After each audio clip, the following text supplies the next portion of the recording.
Good morning. Welcome to Storytime with Ranger Dena.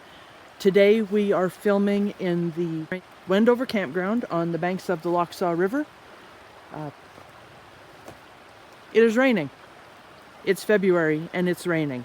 We have lost a bunch of our snow.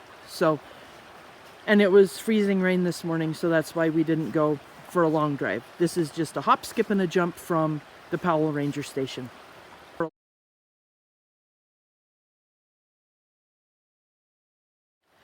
Today's book I chose This Moose Belongs to Me by Oliver Jeffers, because we have been seeing moose on our drive to work, on people's drive up from Missoula. We potentially saw some moose tracks when we walked in. This moose belongs to me.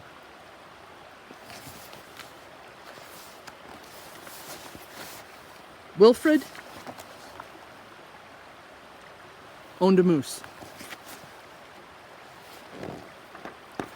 He hadn't always owned a moose.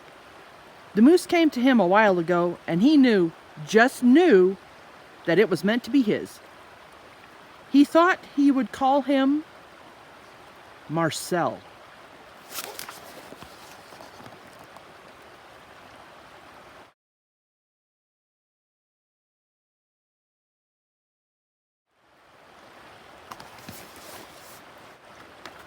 He began following Marcel, explaining the rules of how to be a good pet.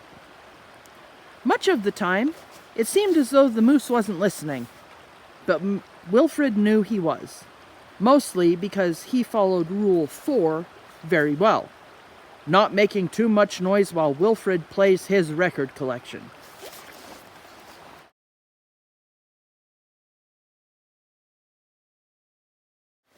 Sometimes, the moose wasn't a very good pet. He generally ignored Rule 7, going whichever way Wilfred wants to go.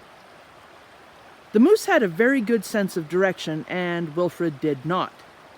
And because the moose was particularly poor on Rule 7, subsection B, maintaining a certain proximity to home, Wilfred quickly learned to bring some string along on their outings so he could find his way back again. I think that's very smart.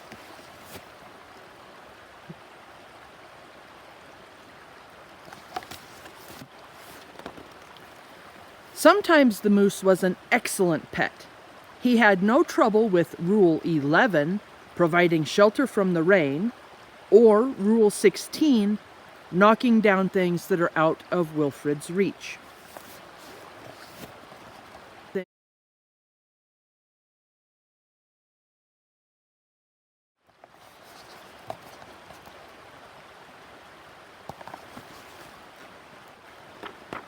One day, as Wilfred discussed their plans for the coming year on a particularly long walk, he made a terrible discovery. Okay, first let's see what Wilfred thinks their plans are for the coming year.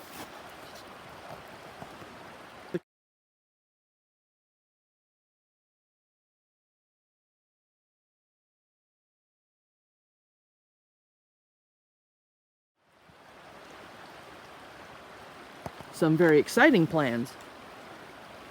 It looks like going over Niagara Falls in a barrel. Someone else thought she owned the moose! Rodrigo, you're back! Wilfred was dumbstruck. This moose was Marcel, not Rodrigo. The old lady was mistaken, and Wilfred thought it only proper that he correct her. This moose belongs to me, he explained.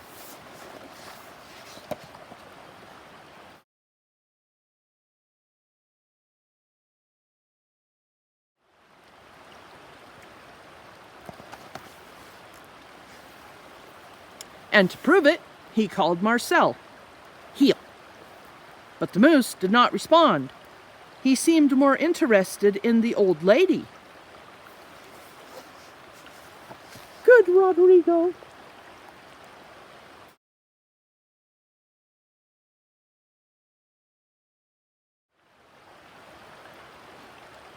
And do you see why the moose would be more interested in the old lady? Yes, because of the apple.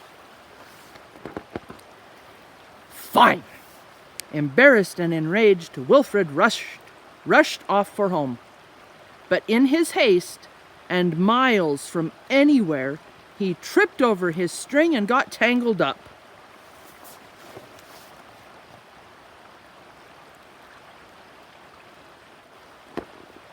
And there he lay.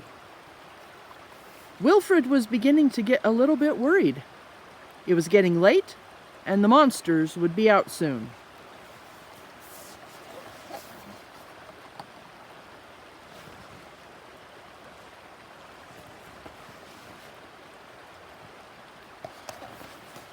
I like all the shades of blue in that. It's very pretty. He had just ruled out the last of his options when along came the moose. I like what his options are.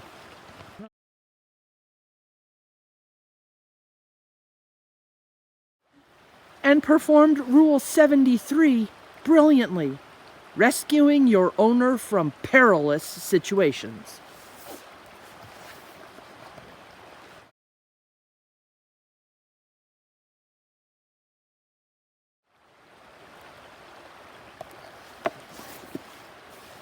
And you saw that too. Did it look like Marcel came back to rescue Wilfred? He came back for the apple. A happy accident. All was forgiven. And perhaps Wilfred admitted he'd never really owned the moose anyway.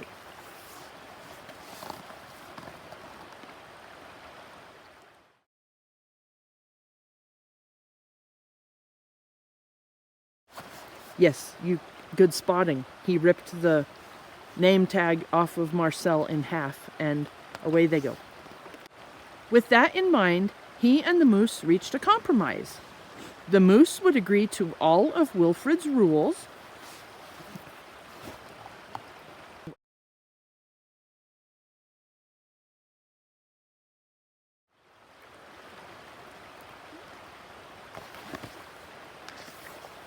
whenever it suited him.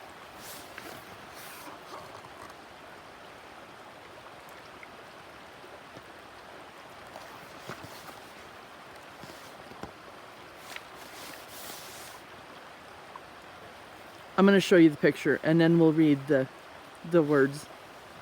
Here's a little twist for the story.